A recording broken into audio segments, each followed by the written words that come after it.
my beloved Boss Mike Cervera.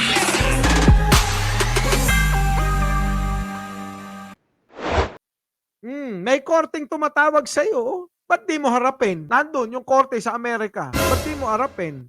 Oh. No? Ang babaw eh. Sa totoo lang, ang babaw.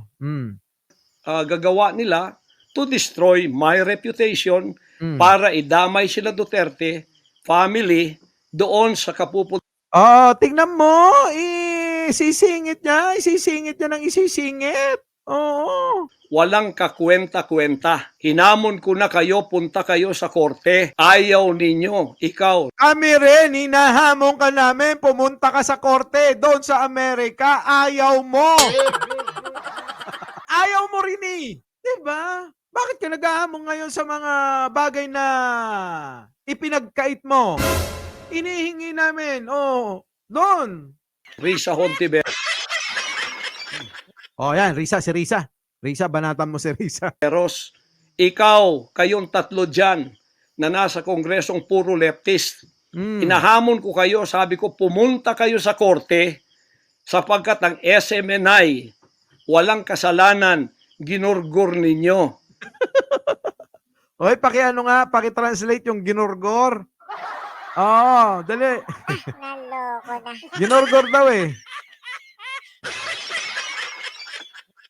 Sapagkat idinadawit ninyo kami sa politika. Nalis ninyo ang aming malayang pagpapahayag, ang aming press freedom, pati ang liberty ko na, ang aking freedom, ang aking constitutional rights, wala na po. Huwag kang magtago dyan sa constitutional rights mo. 'Di ba? Kung humarap ka na lang sa Senado, baka malamang at narinig namin yung mga paliwanag mo doon, di baka magkakakampi pa tayo. Pero hangga't tinatakasan mo ang mga kasalanang nagawa mo sa mga taong nag-aakusa sa'yo, hindi kami maniniwala kasi isipin namin, nagpapalusot ka lang. Sabi nga ni Takero. Bansa natin. Ngayon, mga kababayan, ay meron pa pong gagawin daw sila sapagkat meron na daw silang search warrant. Search warrant. Ako, Pagkatapos daw, isi-search ang aming lahat ng compound. At hindi daw kami papayagan na merong witness na sasama. At ang balita namin, kung ito'y totoo, sa reliable source ay nagsasabi na paplantingan daw kami ng bomba, guns, and drugs. Naku, ang dami! Baka mamaya pati atomic bomb. Ha? Hoy, pastor! Ha? Exaggerated si pastor. Aming mga compound. Yan po ay aming babantayan. Sinabi ko na po muna sa inyo dito sa live na to para kung mangyari man ang mangyayari sapagkat wala po kaming ganon ay sila po may kagagawan nun. Ganito ka-evil ang kanila pong mga pag-iisip sa ngayon. Masyadong desperado. Aywan ko kung bakit. So reverse na ito, no? Reverse psychology. Na kapag totoo na, alam nyo, kung totoo na meron talaga silang mga armas, kung ano-ano pa, di ba? Mas maganda lang sabihin niyang ganyan para nga naman kapag pasok nila ron at may makitang gano'n, di ba sinabi ko na yan? Parang si Tebis lang, di ba? Di ba sinabi ko na yan na paplantingan nila kami ng mga kung ano-ano, di ba? Ganun eh. Ganun. Oo nga, nasaan na nga si LA, huhukayin natin?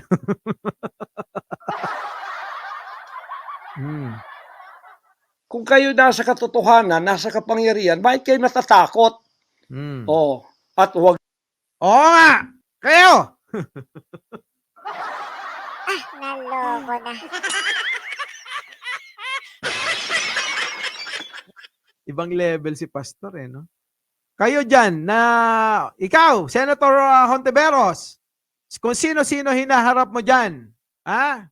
Bakit ayaw humarap ni pastor kung wala talagang kasalanan to. Di ba? Oh, kayo may kasalanan eh. Kung bakit hindi to humaharap. Oh, kasi, kaya hindi to humaharap. Oh, hindi to takot. Naloko na. Si pastor kasi. Oh, pastor, kung wala kang kasalanan, bakit hindi ka humarap doon sa Amerika? Gamitin mo yung airplane mo. Yun, yung airplane. Shh, ganon. Kung gusto mo naman sa Senado, pwede na yung helicopter mo. Shh, tugod, tugod, tugod, tugod, tugod, tugod, tugod. Oh, nandun ka na sa Senado. Meron yata doon landingan ng helicopter. Oh, pwede mong gamitin yon. 'Di ba? Sabihin natin kay Idol Rapi Tulfo. Idol, baka naman etong si Mang Kanor, pwede mong pwede mo nang diyan na gamitin yung yung helipad diyan, 'di ba? Total naman 'di ba? Total naman alam mo na, 'di ba? Boss, may search warrant bang may abiso? Siya lang nagsasabi. O sabi niya sa kanya galing The Kings TV, hinihintay na yan ni Bro Eli Soriano. Ah, talaga ba? Edo Pexon, good afternoon, Sir Mike, Sir Vera. Sana makulong na yan. Gusto mo makulong, boss? Sige. Manalangin tayong konti. Oh, okay na. Pinagdasal na natin. Sabi, pag mo boss, boss Mike, kalahi niya? Talaga? Ikaw, Cheryl Santa Maria, mirror, mirror on the wall. Ninyong pasamahin ang aming mga abogado para sumama sa inyo sa pagsisearch. Kaduda-duda na yon. Hindi po pwede yon. Ano tayo? Bansang Hapon ng panahon ng giyera? Ano to? Panahon ni Hitler? Na wala kaming pwedeng lawyer na sumama sa inyo? Kayo-kayo lang? Pagkatapos, pwede nyo kaming barilin pagka kami nakikipag-usap na kailangan may witness para kamerahan namin ang ginagawa ninyo na wala kayong lusot kung meron kayong gagawin na kabulastugan. At pagkatapos, ipapatong ninyo sa amin. Pagka ito'y totoo, we will resist you. Ayan na, kinukuha niya na yung mga hindi kayang unawain ng maraming tao. Tingnan niyo yung mga sinasabi niya. Siya lang siya lang ang may gawa niyan likha ng kanyang kaisipan niyan para kunin yung emosyon, yung damdamin ng Pilipino. Pansinin ninyo. Hindi kami violent, pero hindi kami papayag na wala kaming mga witness na sasama sa inyo. Lawyer at saka barangay captain ang hinihingi namin. At saka vlogger. Sama mo kami ni Takero. Baka may request ka. Sabihin mo na sa akin. Si Sangkay kaya? Oo. O kaya sama natin si Idol Rapi. Vlogger din yun 'Di ba? Kaya lang senador na. Pero vlogger pa rin. 'Di ba? Si Maharlika hindi rin makauwi. 'Di ba? Gusto mo si Maharlika? Oo nga. Ba't di si Maharlika pauwiin mo rito? Para naman magkita-kita na kami. Miss na miss ko na siya. 'Di ba? Okay. May bisita tayo. Boss, diyan ka lang laking Bisaya to. Talaga ba? Laking Bisaya? Boss, laking Maynila to.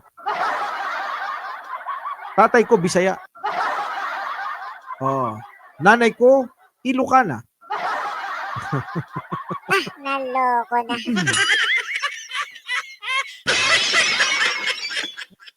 Na magiging witness sa lahat ng search na gagawin ninyo sa lahat ng aming pamamahay, kwarto o kung ano. At may lawyer kaming titingin muna sa inyong dokumento kung ano ang isi-search nyo. Kung anong bahay, kung anong compound, kung ano lang ang dapat nyong gawin at ilang oras. Hindi to open-ended kailangan meron sisisi namin ng judge na gumawa ng search warrant na ito.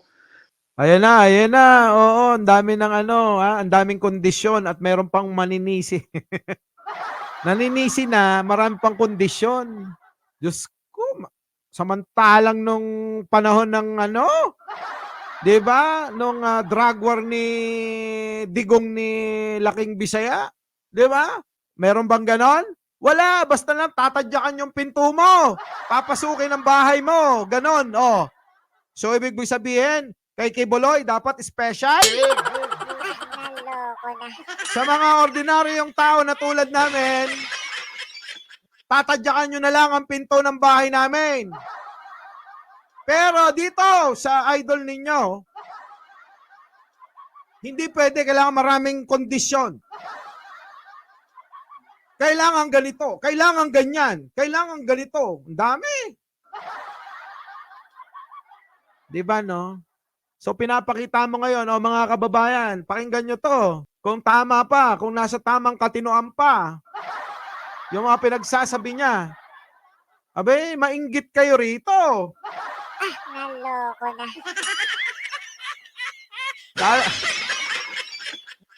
Akala ko ba'y walang kinikilingan ng batas? Akala ko ba'y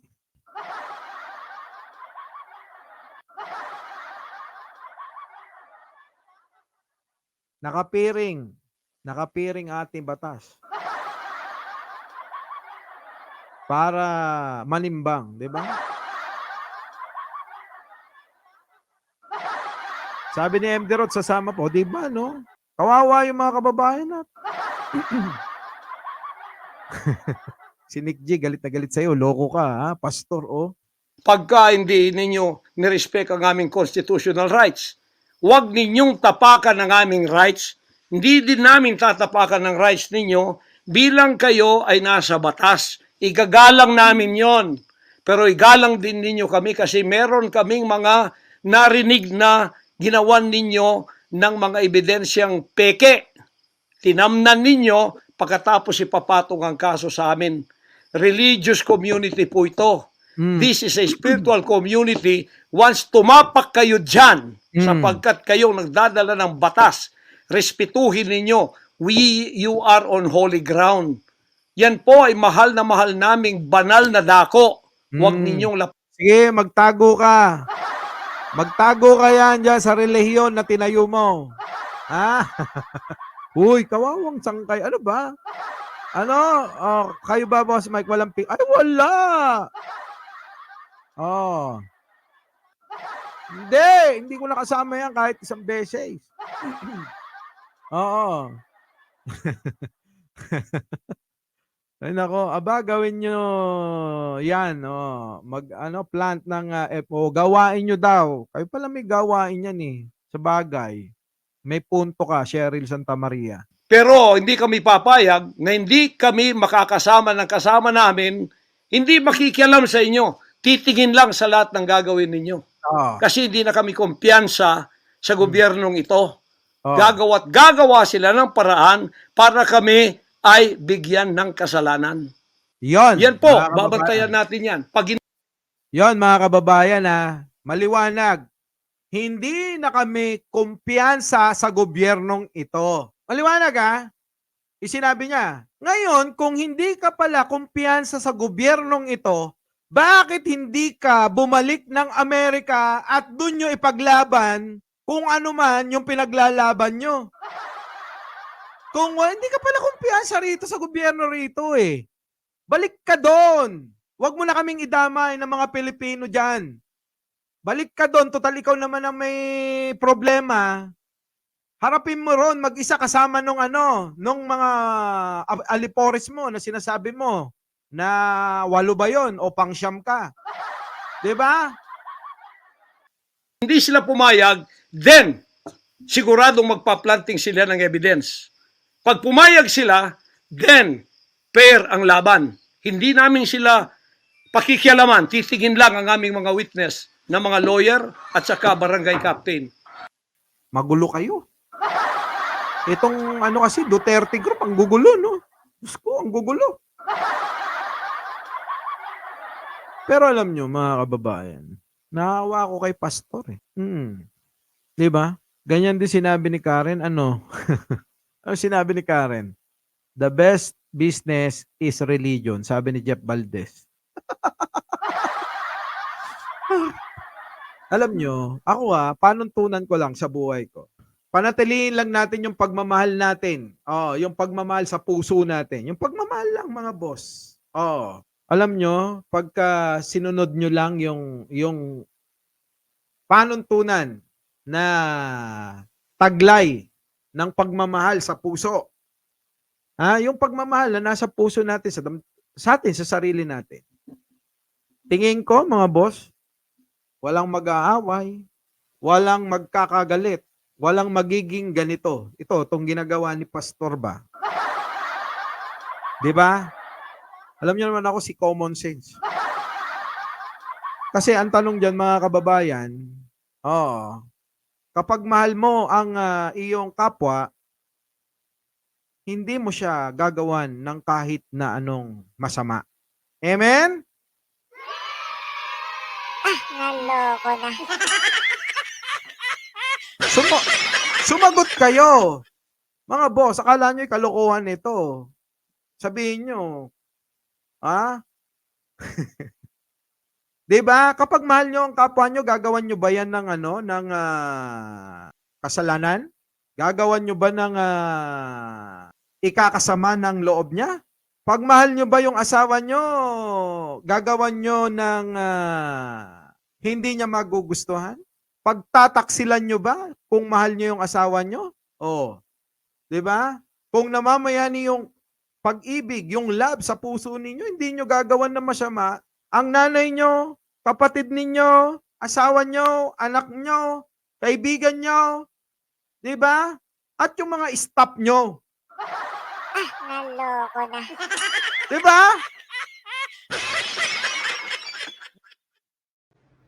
Our beloved Boss Mike